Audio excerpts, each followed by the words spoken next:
This is how to avoid back pain mountain biking once and for all. Watch to the end because we're on a mission to help 10,000 mountain bikers shred with confidence.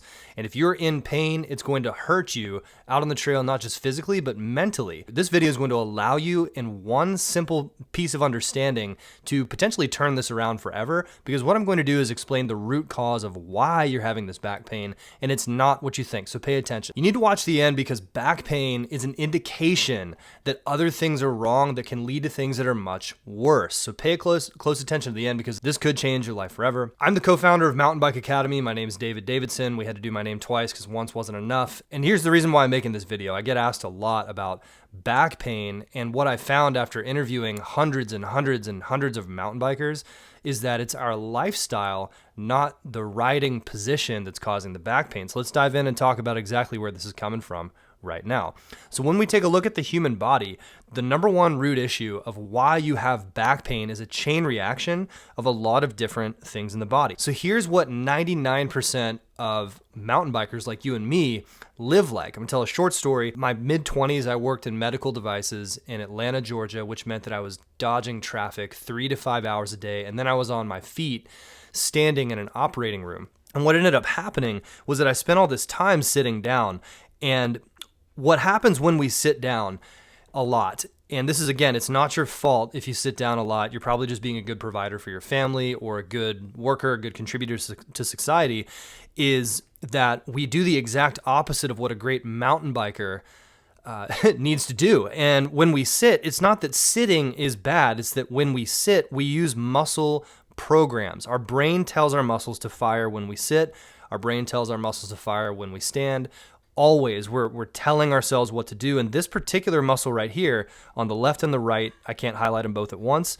It's called the transversus abdominis. This is the first mover muscle. In other words, this is the muscle that should be stabilizing your body. And guess what, mountain bikers? If you're over 30 or 40 and you've spent 3 hours at a desk a day for a decade, this is the first muscle that your body turns off when you sit in a desk. Hear me out. This is one of the things, and again, if you just fire this muscle up, it's not going to fix everything, but this, I'm going to explain to you the exact chain reaction that happens. What we do is we sit down 3-4 hours a day. You're a good provider, good person, whatever. And this particular muscle here, it's designed to hold your body up, starting with the hips, and it connects to the rib cage and the spine. Okay, you can't really see the entire thing highlighted. So what happens is this interface, our torso is supposed to be able to be strong and move, but it's supposed to be supported by this muscle right here. This muscle also does some other things too, like holds in your organs and just makes you a strong person to begin with. Here's the thing, when this muscle is operating properly, then the other muscles that are designed primarily for movement, such as the psoas, such as the quadratus or the QL muscle, these muscles are allowed to make adjustments to our posture without having to be constantly locked. So the second thing that happens for mountain bikers who are looking to get out there and shred on the bike is when we sit 3 hours a day or more, the QL muscle acts and the psoas muscle, it acts as a support muscle, not as a stabilizer that it should be. When this happens, what you get is anterior pelvic tilt, and this causes a couple different issues. So a lot of riders complain about immobile hips. I've got lack of hip mobility. I've got, lower back pain. Those two things are a result of having tight psoas and tight QL muscles. And the reason why this is so important is because when we have these muscles constantly doing the wrong thing, you can actually perfectly emulate the instructor on the technique that you're trying to do, like here on the right, because you think that you've done some core work. Most people think the core is the abs, the things you can see here on my dad bod. This is literally just me having fun in the garage. So what happens is we mistake doing core work and getting strength in the core as something that's actually helping our mountain biking. And you can actually copy this position in mountain biking just by putting your skeleton in the right place. And it's very possible that if you spend 3 to 5 hours a day on a desk or you sit a lot, that your body isn't activating the proper muscles. So the reason why you're having back pain is because you have this anterior pelvic tilt. You've got the weak hamstrings. You've got poor hip mobility, all as a result of one muscle being out of place. This is how important it is to have each and every muscle in your body firing properly. And it goes even further. This isn't, I'm not trying to beat you up here, but look, if you've been doing this, the secondary and tertiary effects of having this happen are when we're not able to support our deep core, not able to support the torso through the deep core. What happens is the exact opposite of what you see in this picture. What you're going to see is your shoulders will round forward and you're going to have to brace. A lot of downhill riders complain of arm pump. Has nothing to do with your arm strength sometimes. The root issue is that you're not able to support your body using your core. And so we end up having back pain in the upper back because our shoulders are rolling forward and we're bracing. And the reason why we're tight here is because we have to hold our head up. Number one, our head is heavy. And so the muscles on the upper back get really sore right here because they're working 10 times overtime to hold our head in place because our shoulders have rolled forward. Another thing too, when you're riding downhill and you're going over chunky rocks and roots and it's very, very rough, what ends up happening is you go and you lock up. And so what's supposed to happen is you're supposed to be able to be mobile like this. You're supposed to be able to move the arms up and down. You're supposed to be able to move them down and forward. And when we lock this muscle up here because we're braced, because our torso isn't supported by the core, what ends up happening is you get extremely tight muscles right here, in between the shoulder blades, and pull these up here. These guys right here start getting really tight. You start feeling upper back pain. People call this neck pain, back pain, whatever. You start feeling pain right here and it radiates and it makes you feel like you need to lock up and stop or just take a rest. And it's really embarrassing to be, fit. This is something that affects fit riders too, strong riders. This affects everybody. If you don't have this deep core muscle dialed, what happens is you end up having to hold back on the rides. It's really bad. So what do we do to fix this? So I'm glad you asked, because the deep core muscles, we have to train them off the bike.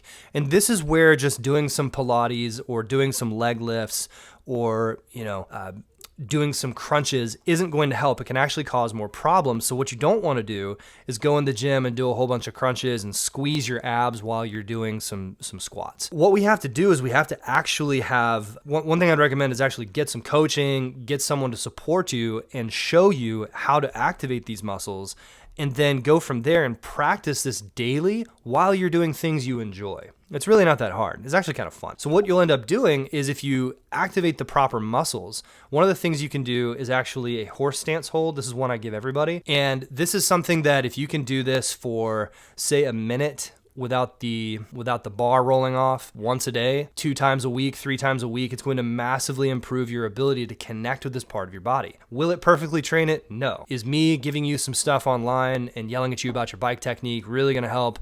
No. Am I the guy with the same wife, same kids, same paid off minivan who's yelling at you online? Yes. So this is not coaching. However, this is just something you can do. And one little tip as well, the toes need to be pointed in the same direction. They need to be parallel and pointed forward. This is years ago before I realized that. When you're doing this exercise, what you want to do is get your legs as far away as they can be, put a broomstick on the legs, and support your torso.